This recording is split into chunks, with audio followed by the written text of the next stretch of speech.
everyone, I'm back, and today we're going to be taking a look at Nintendo's newly revealed system, formerly known as Codename NX, the Nintendo Switch. Now, there's not much to say for an introduction about this one, so without further ado, let's get into it! Okay, so the NX has finally been revealed, and it is no longer called the NX, it is now called the Nintendo Switch. And I gotta be honest, I really like the name. Good job, Nintendo. You are moving away from the Wii brand, so good job. This isn't the Wii 10 or whatever the hell you wanted to call it. Thank you for actually choosing a name that makes total sense and moving away from that brand. Thank you. So now, let's go into the specs, because I have a lot to say on this, but before I do, I just want to congratulate Eurogamer, Emily Rogers, and all of you who were sticking with your guns on that it was NVIDIA and that it was a tablet with detachable controllers that you could hook to your TV. I want to congratulate you, but most of all, I also want to apologize.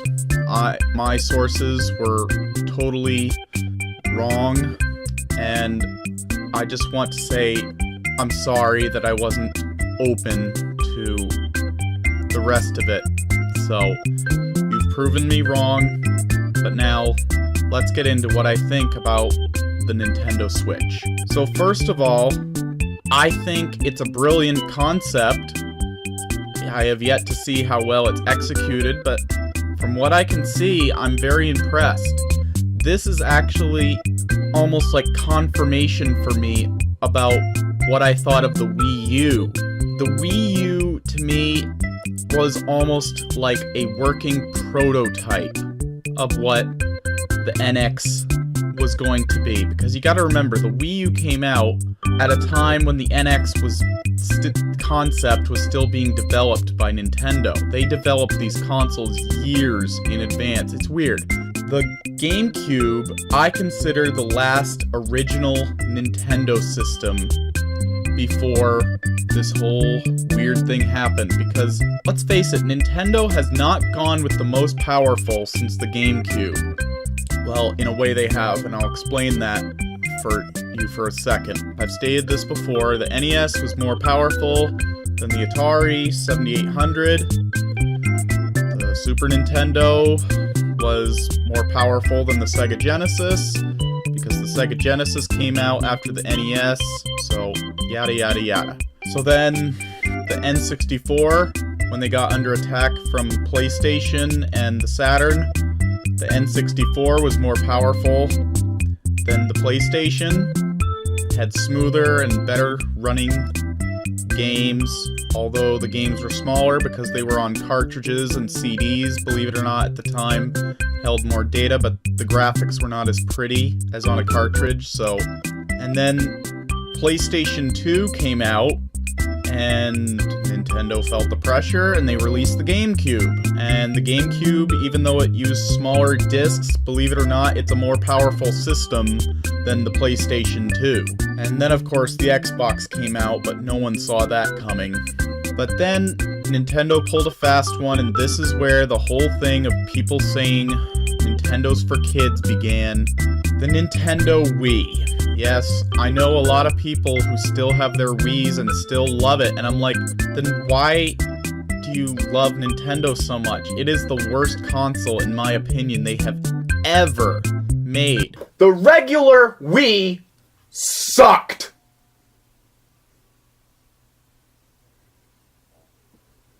This thing got people thinking Nintendo is for kids! This hurt Nintendo's reputation. And it's funny, the Wii outsold both the PS3 and the Xbox 360. And so, when it came time, because the PS4 and the Xbox One were not even announced yet and weren't out yet, they released the Wii U. So they thought they were all caught up, because they were more the Wii U is more powerful than a 360 or a PS3. So it totally makes sense that the Nintendo Switch is a little more powerful than the base PS4. Yes, I'm gonna claim it. People are denying it, but we'll get into that in a minute. Nintendo, as I just stated, always releases a console more powerful than their competition last gen. And yes, I consider the PS4 base model and the Xbox One S or Xbox One last gen because they're both coming out soon with new consoles, but personally I don't think Nintendo has anything to worry about, except maybe with Scorpio, but we'll get to that another time, because the PS4 Pro is coming out soon, but I'm guaranteeing nobody's gonna want that, so I mean, come on, just for a moment. Who the hell wants a PS4 that is the same thing that is advertised as doing 4K, 4K, 4K, 4K this, 4K that? And it can't even do 4K! Sony themselves, at the release of the Pro, said it's not true 4K! And yet they're advertising it as 4K this, 4K that! And it's not 4K! That's not gonna sell! People don't want fakes like that. But back to the Switch. So I think the Nintendo Switch is more powerful than a PS4. And I believe it even has the potential to look as good, almost, as the PS4 Pro. So, how? You're wondering. How could an NVIDIA X1 chip make it look as good? Well, that's the thing you guys got wrong, and Eurogamer and Emily Rogers got wrong. They didn't get it 100% right. So let me address that. First of all, Eurogamer claimed that it was just a tablet with detachable controllers that you could hook up by an HDMI cable to your television that used cartridges. Well, they got the tablet with the detachable controllers using cartridges, but it was an NVIDIA powering it, correct. However, there's more to it than just a tablet and detachable controllers, as we've seen. So, all of you people who are saying Eurogamer was right, I'm sorry, you're wrong. Eurogamer actually did not get it right. They got part of it right, but they didn't get the whole thing right. So, you lose on that one. However, I went to the NVIDIA website where they had this nice post about how they're powering the Switch, and what's interesting is they clearly state that they are powering the Switch console.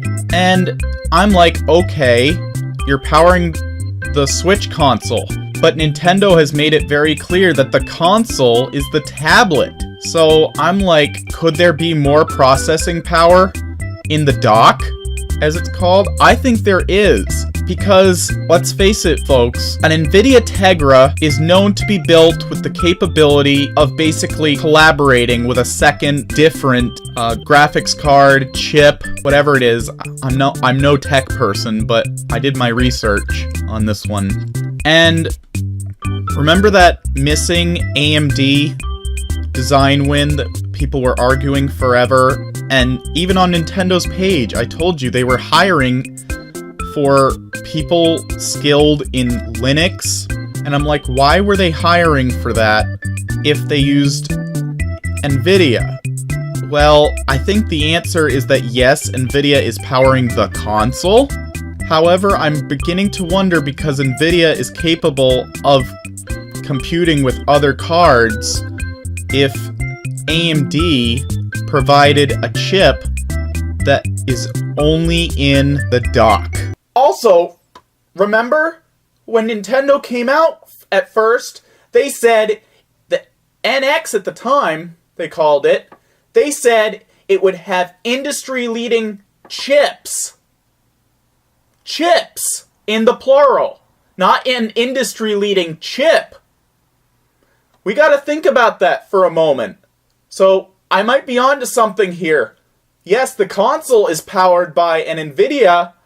However, the dock might have the AMD in it. Industry-leading chips. Plural. Just think about it. I can't guarantee it, though. Yes. That is how it gets more powerful.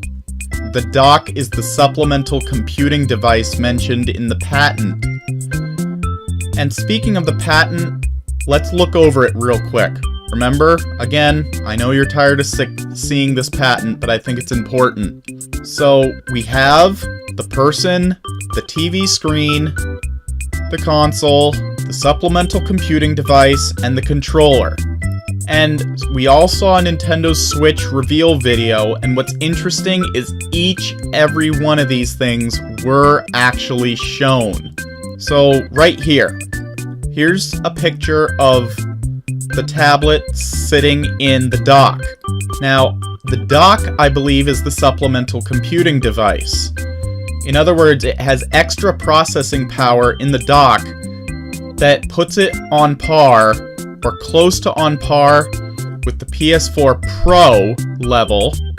And we already know from Nintendo that games are going to be at 1080p graphics running at 60 frames per second. Now that in and of itself, I will tell you, gamers have been wanting for years. Even the PS4 doesn't do that. They come close, but I can tell you they have frame rate drop issues. The only game that has done that successfully is Smash Brothers for the Wii U, and that's surprising because that was the underpowered console, but Nintendo has these secrets of how to drag power that's not there for some reason. I don't know what their secret is, but even if I knew, I couldn't give it away, and I don't know, so back to the Switch. I think, as I was saying, the dock probably has some extra power in it, and I wouldn't be surprised if that third AMD custom design win for Polaris that uses the Linux architecture for x86, I believe that is what they're using, but that is only in the dock. And then when it's normal, it runs at 720p, and I will tell you, there is no reason to be disappointed in a 720p screen, people. 1080p is gorgeous, but I will tell you, 720p on basically a little tablet is gorgeous. I've seen it myself. So, yeah. So the console is the tablet. The supplemental computing device has to be the dock. And I don't think it's just a piece of plastic. You can see 2 USB ports on the side of it, clearly. And plus there's HDMI output. So clearly this is the supplemental computing device. So if you have USB ports on the side, it's not just a hunk of plastic. It's got electronics in it. You can't fool me, Nintendo. So, I believe that this handheld is probably on par with the PS4, because we saw them playing the remaster of Skyrim on the go. Not just on the TV. We saw him playing it on the airplane. That means it's got to be at least either Xbox One or PS4 equivalent when it is separated from the dock. And I will tell you, an NVIDIA X1 does not have enough power, and neither does the X2. Hence why I went to the NVIDIA website, and they clearly stated they are powering the Switch, but with a custom chip. So it's a pretty powerful chip, people. And I do believe there's extra hardware. Don't quote me on this, but possibly that third custom design win from AMD is inside. I can't guarantee that, and I'm probably wrong, so don't guarantee it. But there is something in that supplemental computing dock. I guarantee it. Because otherwise, how would it read off of the tablet and transfer it into a better resolution? There's gotta be something beefier inside that dock. So, we have 2 things fulfilled off this patent. We have the supplemental computing device and the console.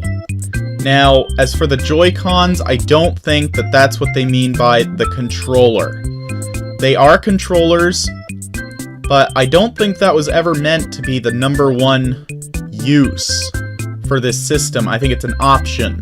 This controller, this new Pro controller that they're showing here, is brilliant. It looks exactly like one of the greatest video game controllers ever made, which is the Xbox 360 controller. A lot of people like it. I personally prefer the DualShock, but I think the 360 controller is very well built. And what's amazing is that Microsoft's ownership of the patents for those are gone because they totally redesigned the Xbox One controller. So Nintendo could have easily bought the rights to the 360's design, which is what this looks more like. And Nintendo, I gotta give you a round of applause for finally listening. You did move away from the Wii brand, and you are aiming towards the hardcore gamer. And I know people are being cautious, like I know Rich at Review Tech USA is being like, oh, this isn't powerful enough. It's gonna be under PS4 and Xbox One levels. Come on, Rich. That's not what Nintendo does. Nintendo, as I've said, always releases, except for the Wii, a more powerful system than the last gen hardware from their competition. So now we have 3 things. We have the controller, we have the console, we have the supplemental computing device. So all 3 things, all 3 of them in this patent, while I did not interpret them correctly, all 3 things were here. Eurogamer did not mention a supplemental computing device nor a dock. They simply said something you could plug a like a HDMI cable into the tablet and play on your TV. I'm sorry, Eurogamer, you got it wrong. So, I'm really excited for this system, folks. And another thing I'm really excited about is finally, we're getting third-party support for a Nintendo system. In fact, what's amazing is that, and I have a feeling this has to do with the fact that they're using SD card-like cartridges that probably have like 65 gigs. Because why would they escape from a Blu-ray if, it held more? Third-party developers are loving this thing. You should just look at this list. There's Konami, EA, Bandai Namco. The list goes on and on and on. And this list right here is just a sampling. It says right up here, a sampling of the third-party support that's on board. And what's amazing is this is going to give PlayStation and Xbox One a run for its money. I can actually see the PS5 using these same cards because Blu-rays just don't hold enough anymore. And what's interesting is that third-party companies are loving the Switch. In fact, there's reports of that games that were slated to be on the PS4 have actually been moved over to the Switch because they like it. And I would love to see Nintendo kick Sony and Microsoft in the digital ass because they have been scaring Nintendo for too long. Nintendo fans, this might be the turnaround that we've waited for so long. The Nintendo Switch is a new beginning for Nintendo. And the fact that they had the guts to show Skyrim remastered version indicates how powerful this thing, the Switch, really is. We know we've heard from developers saying not only is it a great to program for and they really like it, but they've also stated multiple times that they're able to port PS4 quality games that they've made to the Switch with room to spare. That doesn't mean they're... Do you really think that if a company would say, we love this thing because we're going to port all kinds of our games, but seriously, watered down? No! They don't want to water them down. I think this thing is the future and is going to turn around the game for Nintendo. So, I can't wait until March 2017. I am going to pick this Switch up. And rest in peace, Wii U. You were an awesome system. You just had a very sad fate coming out a little too late. This, the Nintendo Wii U, I know this is just the gamepad, but the Wii U is what the Wii should have been in the first place. Screw the original Wii. You don't even need an original Wii these days. You can play all the games right here on the Wii U, including all the downloadable ones. You don't need a normal Wii. Even to play GameCube. You can just buy a used GameCube. There is no reason to have an original Wii these days. Wii, you did a lot of damage to Nintendo, and thank God they're finally coming around. So yeah, I totally acknowledge that I was totally wrong about the Nintendo Switch. I fully acknowledge it. I'm sorry, all you guys, that I kept running with the AMD. And I want to congratulate you all who were rooting for the Tegra, because I was wrong. So, I'm going to pick up this system in March, without a doubt. I think this could be Nintendo's big turnaround. It's just, I will say, I am quite sad to see my beloved Wii U going. So, this is a great system, folks. I would still get one while you can. There's a lot of great games for it, but if you want to hold off for the Switch, that's understandable. So, tell me in the comments what you guys think about the Nintendo Switch. And please don't forget to subscribe to my channel for more content. And please also just let me know what you guys would like me to review in the future. I just finally got a PS4, and I haven't traded in my PS3, but we'll discuss that in another video. So, until next time, I'm Retro Davo, and I will check you guys later.